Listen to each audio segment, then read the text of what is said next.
Welcome back to the channel. My name is Brad and this is Coach Pro.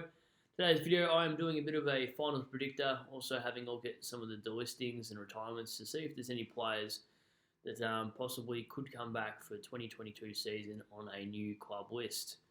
So for tonight's game we have the Cats versus Giants. You look at the lineups, you notice Toby Green's obviously not there. He's been suspended. And the Cats lineup, I think, is actually pretty strong. Dalhart should have been omitted a long time ago, and Sean Higgins has been a failed pick up this season. I think he should have probably just retired at North last year on a good note because his form this year has been shocking. And Marco Connor, obviously, he's not. I don't rate him that highly. He does do a bit of a tagging role. Sam Simpson omitted, fair enough. So I think they're bringing in some really good players. I mean, Rodriguez adds some X factor in the ruck, and when he's on, he's on. Like, he can go forward and kick a few goals there, as sort of worry the smaller defenders if they have a stacked forward line, which they do, of Cameron and Hawkins and who's the other guy, Rowan. So I think on that note, with Toby Green being out, I actually think it makes a big difference to this game and how it's panned out. So I think it'll be about a 3 or 4 goal game the Cats' way, possibly over that 30-point mark if they really get a hold of the game in the last quarter. I know Giants did upset them a couple of weeks ago. I'd love to see Giants get through, but I just feel like I'd rather see Geelong get through to play Melbourne than Giants get smashed by Melbourne 60 points next week. So that's how I look at it. It wouldn't surprise me if the Giants got up, but I definitely think the Cats win tonight. I can't see it any other way. To be honest, sort of go with your heart or your head. My heart wants Giants, my head's saying Cats. So the next game, Brisbane and the Doggies. It's an interesting one because Doggies smacked them up in Ballarat in the rain. I think at the Gabba this time, different conditions. I think Brisbane actually get the chocolates here. They've got the midfield to match the Dogs. I think these are probably two best midfielders in the competition in terms of depth and how good these players are. And then the forward lines will be interesting. There's not a lot of firepower from the Dogs without Bruce there. I know Bruce isn't that great of a player, but he is still like the leading goal kicker there. And, he wasn't far after Coleman either, I'm pretty sure. So he's still a good player for them, and I think he's a big out. Norton played really good last week, which was really annoying for my super coach because you can't use him in finals. So that's a bit of a burner. Anyway, I think Brisbane win that. So just on that, I think I've got the predictor here. So go Lions, go Cats, go next round. And I think this makes it for a really interesting prelim. I think Melbourne don't, have that bad start that they had against the Cats 2 or 3 weeks ago.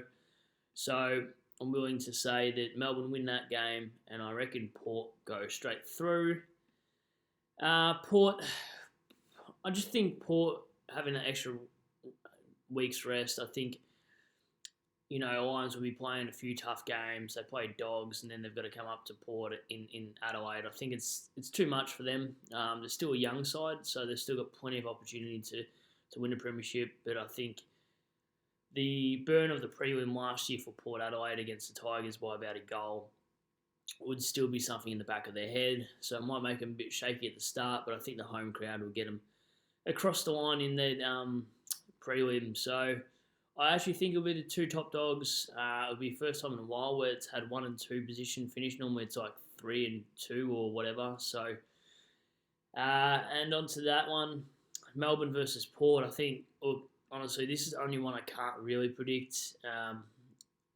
If I had to put something on the line, it'd have to be Melbourne, purely based. They've got more of an all-round team, I think. They've got an absolutely amazing ruck. You look at Jackson and Gawn.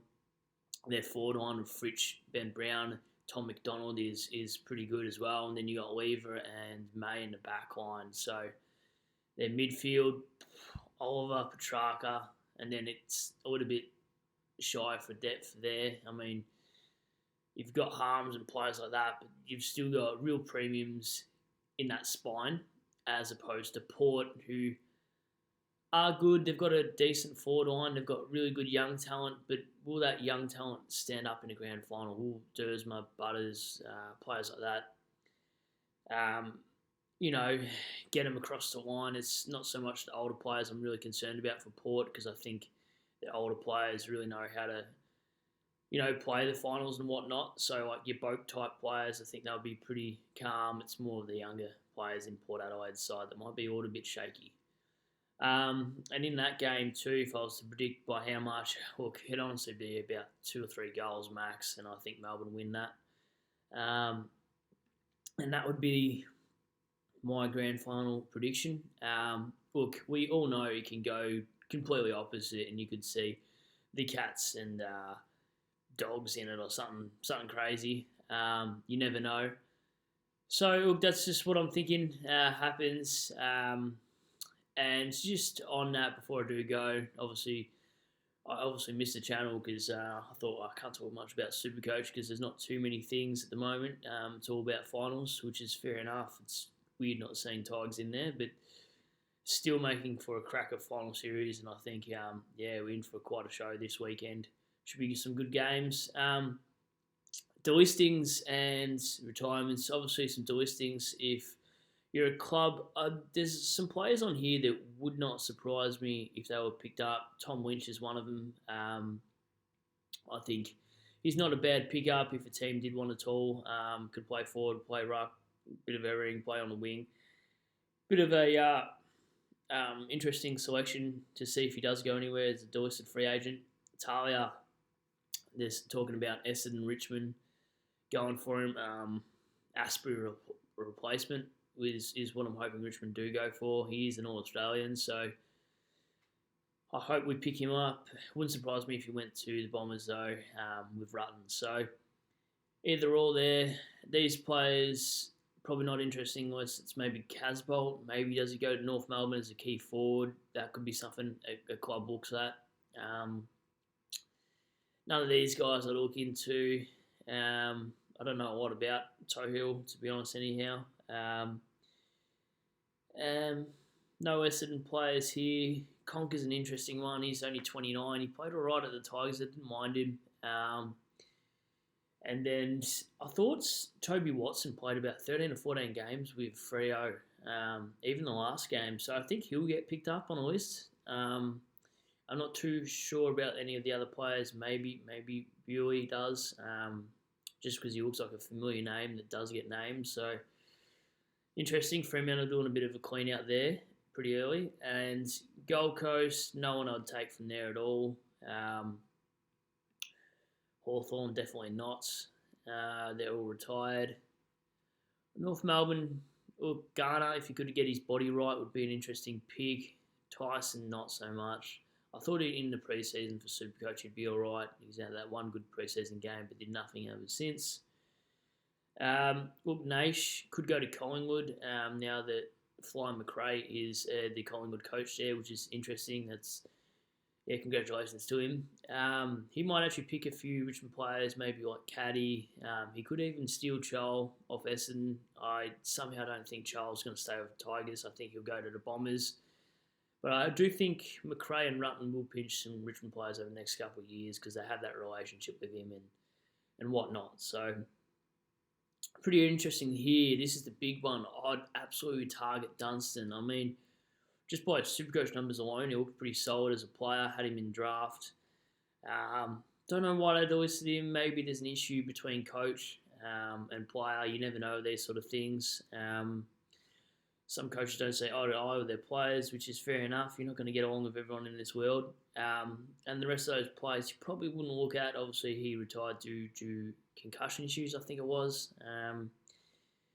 Venables is an interesting one too. I can't remember what I read about him being out of the picture, but annoying Jong, that's really sad. Like, he was actually pretty good when he was on the park, but could just never actually finish a full game without getting a hammy or some sort of injury. So before I do go, I just sort of look at the ladder for next year as well, just to see which teams I think will fall, which teams might hold, and which teams will rise. Putting a lot on the line today, so don't quote me. Like anything can happen over the next 6 months, over pre-season injuries and stuff like that. You never know this COVID stuff as well. So bit of everything happening. So I just thought I'd look at the list. I think Melbourne and Port will still be their routes. I think Geelong will be a little bit of a fall after they have a few retirements at the end of the season. If they go out in straight sets too, it'd be interesting what happens with Scott there. I think a lot of Geelong supporters are sick of Cats going so far in the finals and having no outcome. Not saying he was gifted that first premiership with that list, but it was a pretty strong list when he got handed the reins there. Port Adelaide, I definitely think will still be in it for their youth, and Melbourne, same sort of thing. I think their depth is actually pretty good. Brisbane, they're a young side, so are the Dogs in terms of their sort of star players. Like you got Zach Bailey and players like that. I think still pretty young there, and Doggies have got a lot of good mids. They probably need maybe a key defender if I was the Dogs. I know they got Keith back there, but sometimes they do all get a little bit shot down in the back line. Swans, I think they'll be coming pretty hard next year. They've got a good core of young players there. Giants, I'm really unsure about. I think Giants have the talent, but I think they're sort of like England of, I discuss this with my dad all the time, they're sort of like England of the World Cup in soccer, where they've got the best players, the best talented players, but they just don't play for the team. They sort of play for individual brilliances. They don't have that rough side about them. They're very much sort of, there's teams where you look at them like the Cats, West Coast Giants, where they're classy sort of sides. They like to chip the ball in rounds, play around a little bit, then go on the attack. They're not rough and tough, sort of like the Melbournes, the Port Adelaides, the Richmonds, who really scrap for the footy. So that's an interesting one. Bombers, where do you predict them without being silly about it? Like, you want to see them get to the finals and break that drought of winning a final, whatever that they get hassled for, which is fair enough. I believe Rutten will take them there next year. They got a pretty good list there. They looked exciting, probably one of the most exciting teams to watch this year, to be honest. West Coast, an interesting one. Maybe West Coast supporters know this a lot better than me, but I think they've just got a really old list. Not to say they can't make finals next year, but finishing ninth this year, pretty underwhelming. They've got a pretty good squad. They won't hit as hard of injuries as some other clubs down this bottom of the end of the ladder. So can't really blame it on that. They're playing a lot of interstate games too, so it's not like they're missing out on that. They lost the last 4. So, yeah, not sure how I feel about West Coast. I don't think they'll make the 8 next year, so don't hate me for saying that. And then St Kilda, I'd love to see them bounce back. I think they're probably in between that 10 and 6 range too. I don't think they'll come hard at, 4th spot or anything like that. But, yeah, it'd be interesting to see where they finish up, but I just don't see them making the 8 if I had to make a call now. Freo, look, they're probably always Chera to Carlton at this point. Maybe Hawthorne to offer him more money, and if he wants to try to chase a flag, maybe Tigers. Tigers probably got 1 or 2 years left in them before their big dogs retire, in that spine anyway. So what happens with Freo is probably up to how their list is done and what picks they get for Chera, because he's definitely not staying. Richmond, look, it's very biased here. I think we bounced back due to a lot of the injuries in the midfield. Had 4 or 5 at one stage for about a month or 2. Then we missed our whole back line for the back 6-7 weeks there too. So I think we bounced back. Got a lot of young players that got some game time in them. I think for us to bounce back though, we need to keep Coleman Jones. Chol can go. I'm not really fussed about Chol. Coleman Jones has shown more in this year's season than Chol has in his 5-6 seasons at Richmond. So I think Richmond have one of the best draft hands in this year's draft. I can't remember if it was 4 or 5 in that top 40 or whatever it was. I know they could be pushed out due to father and son selections, but I think strong draft and maybe the likes of a Narkle in there, not paying top dollar for a Chera is how I think Richmond should play it. If they can grab Narkle for a second round pick and just grab youth with the rest, some gun mids, maybe a key position back, and develop Miller next year, I think they're on the way back. Carlton, this is interesting. Every year we think they're going to make finals and do something in the finals and all the rest of it. I'm a big fan of their list. I think they've got a really good list. I just never understand how they don't get through to the finals. I watch them play and I think it's a weird one because they've got the talent there, but it's like they just they can't play consistent 4 quarters, which is, I guess, why most of the teams on the bottom of the ladder are there for a reason, and that's obviously a big part of that. But yeah, for such a good list, they always fail, which is probably really sad for Blues supporters. I think you guys can bounce back though next year if you get a couple of big fish, which you always seem to get somehow. You do pay overs for them, but you get them over there, so it's better than not getting them at all. Hawthorne, I think they're on a rebuild, so I don't think they'll go anywhere anytime soon. They showed a lot of fight in the last match against Richmond at the end of the season. I still think their backline next year will be really solid though. Granger, Brass, or however you say it, Sicily will be back. I've gone blank on the other 2 or 3, but you've still got Hardwick down there. So I think their backline's solid, so that'll be interesting Supercoach-wise as well. Adelaide, I think they're a side that excite me a little bit. They've shown a lot of fight this year. They can go on really nice patches in their quarters and look really dangerous. So I do like the Crows. I think with the right recruitment staff, I don't think it's about their list now. I think it's about who they get from other clubs, which could make them a little bit stronger there. It's very underrated how some off-season swings, like Neil Baum apparently might go there next year. These off-season mentors and coaches, assistant coaches, they make a big difference. In how the clubs are ran and how they're all of it. Anyway, Gold Coast. Gold Coast. Do you even stay in his job? What has Dew done? Do they look at trying to get Clarko next year? It's a big thing. I don't like the idea of Ross Lionel or Brad Scott coming into Carlton or the Suns' future gig, anything like that. They got talent on their list, the Suns, but just never done anything with it. That's what happens when you pay for one market player and Gary Ablett. Giants did it the other way. They stole all the draft picks from the draft and got handed everything. Same with Gold Coast, but Gold Coast didn't utilise it. They just spent big coin on Gary Ablett and that was it. So don't put all your eggs in one basket if you're going to make it side. That's the same as Supercoach. Anyway, Collingwood, big one. I don't know what happens here.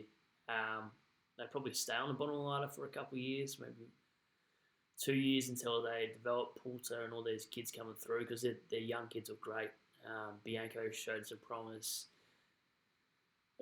Look, a lot of those players really have. McRae looks good when he's played in the right damn position, and I think Fly McRae, the coach, will actually play these kids in the right positions that they were drafted for. So I think you got a great coach there, Collingwood.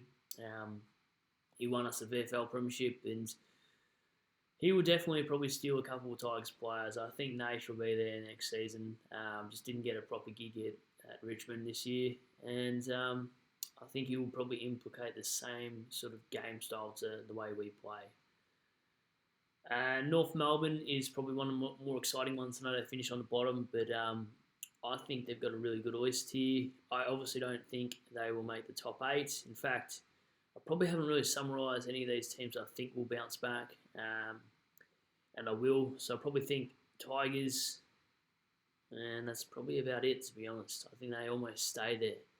The only one I think that maybe could, if they get a little bit of youth injected in their side, is maybe West Coast and possibly St Kilda, but just don't understand why they've delisted players like Dunstan and stuff like that. So, yeah, I'd be a little bit concerned. Maybe St Kilda supporters in the comments know a little bit more on why they delisted some of those players. But, yeah, that's enough of the video. So, like I've said, I predict tonight Cats to win. If I had to put margin on it, 4 or 5 goals there. The Lions, I think in a close one, maybe 2 goals in that. Then in that elimination, in that prelim, I think, it'd be 2 or 3 goals for Melbourne winning that. I actually think Port will give them a hiding here, maybe 5, 6 goals there. And then I think this will be a really close one. I think 2 goals to Melbourne there. I don't really do first goal scorer, but if I had to pick, do a sneaky first goal scorer for the game, I'd say Jeremy Cameron for first goal. And first goal in tomorrow's match, I'm going to go Charlie Cameron. Anyway, hopefully that was some good footy content for you guys out there. I did miss the channel, so I thought, look, it's been 2 weeks too long for me. I want to get a video out of something footy. So anyway, I'll catch you on a random video at some point. Hope you guys have a really good weekend. I know it's locked down in Melbourne, which is really annoying. So stay safe, guys, and I'll catch you guys later.